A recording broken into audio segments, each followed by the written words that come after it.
With a mind map on deglutition, we basically look at the process of swallowing and the various phases, the oral phase, the pharyngeal phase, and the esophageal phase, and also the neural control of swallowing and difficulty in swallowing. Alright, so just a quick recap. Deglutition is basically the act of swallowing.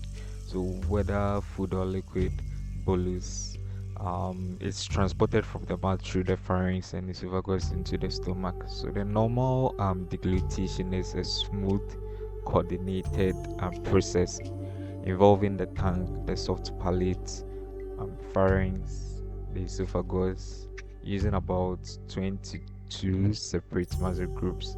The complex series of voluntary and involuntary neuromuscular contractions also occur, right? So, like I said, the various phases, um, being the oral phase, the pharyngeal phase, and the esophageal phase. I'll talk more about that later. But you realize that with the um, oral phase, it's the food or the bolus of the food is basically in the oral cavity and it hasn't crossed to the oropharynx. But with the pharyngeal phase, it gets into the pharyngeal area, the oropharynx area, where the uvula is moved up. And then when it gets to the esophageal food phase, that's where the epiglottis covers the glottis, and then the food moves into the esophagus. I'll talk more in depth. I'll talk more about that later. So when it comes to the theories of deglutition, there's a theory of constant proportion, the theory of oral expulsion, the theory of negative pressure, and the theory of integral function. But we usually go with the theory of constant proportion, and that's of the integral function.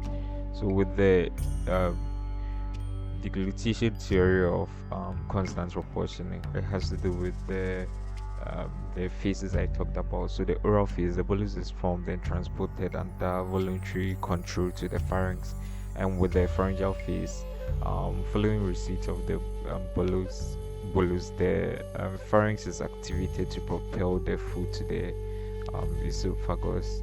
And the esophageal phase, like I said, is a passage of the bolus down the esophagus to the stomach by esopharyngeal the esophageal contraction.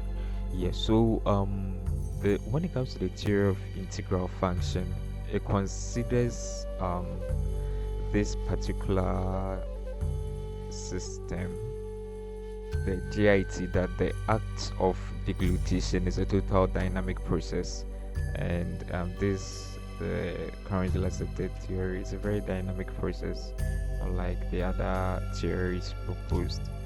So with the deglutition phases, remember the oral phase is voluntary, the pharyngeal phase is autonomic, the esophageal phase is also autonomic. The reflex response is triggered by the afferent impulses in cranial nerve 5, 9, and 10, and the efferent is via cranial nerve 5, 7, and 12. So with the oral stage, like I said, it's voluntary, and the oral preparation phase, the processing of the bolus is just to aid in swallowing, and there's oral proportion. So under the oral stage, there's oral preparatory phase, and there's also oral purposive phase. Yeah, so within the oral preparatory phase, that's when there's processing of the bolus to aid in swallowing. But under the oral purposive phase, still under the oral stage, that one has to do with the propelling of the food from the oral cavity into the oropharynx, and that's under the neural control of several areas of the cerebral cortex, especially the medial temporal lobes, the limbic system of the cerebral cortex, with contributions from the motor cortex and other cortical areas are also involved. With the still on the oral phase of swallowing, with the bolus is positioned in the middle of the tongue, and the bolus is then pressed firmly against the tonsillar ileus, triggering the pharyngeal phase. So the contents of the mouth are pushed to the back, where the reflex is initiated by touch receptors in the pharynx, and that starts the next stage of swallowing. So the solid food is actually pushed by the tongue, whereas the liquid flow ahead of the lingual contractions. So during this phase, the oral cavity maintains an anterior and lateral seal and is stabilized by the muscles of mastication. Alright, so that's what happens in the oral phase of swallowing. With the pharyngeal phase, there is stimulation of tactile receptors in the oropharynx by bolus, which initiates the entire process. So when the bolus reaches the palatoglossal arch of the oropharynx, the pharyngeal phase begins, and the receptors initiating this reflex are proprioceptive receptors, specifically the afferent limb of reflexes, cranial nerve 9, and the efferent limb is the pharyngeal plexus.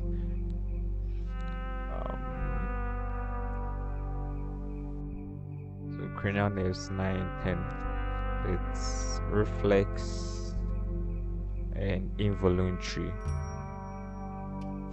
The superior constrictor muscles at this point contract, beginning the pharyngeal peristalsis, while the tongue base drives the bolus posteriorly. So the respiration ceases during expiration, and the larynx elevates the epiglottis retroreflexes, driving the bolus around the opening of the larynx. And the arytenoids adduct, they come together and are approximated, like I said, to the base of the epiglottis. So the tongue prevents the bolus from returning into the mouth. The soft palate and the uvula blocks of the nasal passages, preventing nasopharyngeal regurgitation, and the epiglottis also closes off the glottis, preventing choking and aspiration. Alright, so that's what happens in the pharyngeal phase. But when you get to the esophageal phase, it's under involuntary neuromuscular control. So the upper esophageal sphincter is a striated muscle, and the highest resting pressure of all the GI sphincters lies in the upper esophageal sphincter. It's closed during inspiration and relaxed or open during swallowing. So the bolus propulsion is enhanced by the dilatation of the upper esophageal sphincter, of which the cricopharyngeus is a part. So the cricopharyngeal and inferior constrictor muscles then relax, allowing the food to pass into the upper esophagus. And the sphincter, the upper esophageal sphincter, relaxing during the pharyngeal phase of swallowing makes it pulled, or causes it to be pulled down forwards. So it's pulled open by the forward movement of the hyoid bone and the larynx, and it closes after the passage of the food. So that's what happens over there. So still on the esophageal phase, you realize the the muscles relax and the circular muscles contract, that is above the superior to the bolus, or behind the bolus. They contract, constricting the passageway and pushing the bolus downwards, and the longitudinal muscles in front of our head of the bolus also contract, shortening the passage ahead of the bolus. And the gastroesophageal sphincter, or the lower esophageal sphincter, is closed as this point, but as it goes on, there's relaxed muscles there gastroesophageal sphincter opens up and the food gets into the stomach. So, what is difficulty in swallowing? The term that we use is dysphagia, and deglutition is negatively affected by poor salivary gland function, neurological disorders, weakness of the tongue, and it presents as drooling, oral retention, difficulty in chewing, or inadequate chewed food. And the swallow reflexes, like I said, is a complex neurologic event involving the participation of high cortical centers, the brainstem centers, such as the tract of the nucleus solitarius and nucleus ambiguous, and also the cranial nerves 5, 7, 9, 10, and 12. And neurologic deficits in any of these areas could result in dysphagia. So when a patient presents with dysphagia, having they complain of difficulty in initiating the swallowing or the sensation of food sticking or stopping in transit in the stomach. And it's important to distinguish or differentiate oropharyngeal dysphagia or transfer dysphagia from esophageal dysphagia. So with the oropharyngeal dysphagia, there's difficulty in getting liquids or solids to the back of the throat, and the sensation of food sticking in the back of the throat is what the patients usually present with. And the esophageal dysphagia, there's a feeling of food sticking in the sternal notch, around the sternal notch area, or in the substernal region. Alright, so there are two major conditions that could be inferred over here. That's progressive bulbar palsy, and also several other conditions too. So when you talk about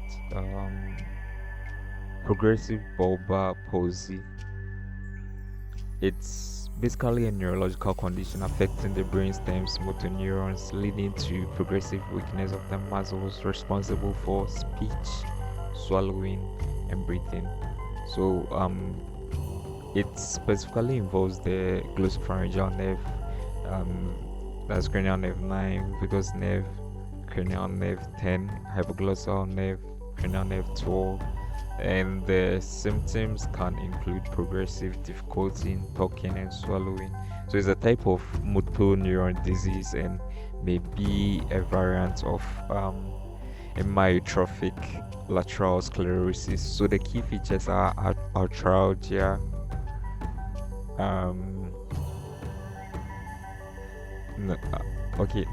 for progressive bulbar palsy is this arthria, that's delayed speech due to the tongue or facial muscle weakness, or dysphagia, that's difficulty in swallowing, like I talked about, leading to choking and aspiration risk, and also weak jaw and facial muscles, sometimes causing difficulty in chewing, and the absent or exaggerated gag reflex with emotional liability, as involuntary laughing or crying, or progressive worsening with a poor prognosis leading to respiratory complications. Yeah, so that's something brief about progressive bulbar palsy, but there is more to it. Well, one thing that you have to realize when it comes to, or you have to remember when it comes to swallowing or deglutition, is the Heimlich maneuver, which is an emergency technique. There's an emergency procedure used when someone is choking and unable to breathe or speak due to obstruction in the airway, and it involves using a series of abdominal thrusts to create pressure that forces the object out of the airway. Like I said, it's an emergency technique used to clear the airway obstruction. An airway obstruction caused by choking, and involves applying abdominal thrust to force air from the lungs and expel a foreign object blocking the trachea. So the steps For performing the Heimlich maneuver for a conscious adult, you stand behind the choking person and you wrap your arms around their waist, and you make a fist with one hand and you place it just above the navel and grasp the fist with the other hand and you press inward and upward forcefully. So you repeat the thrust until the object is expelled from the or the person loses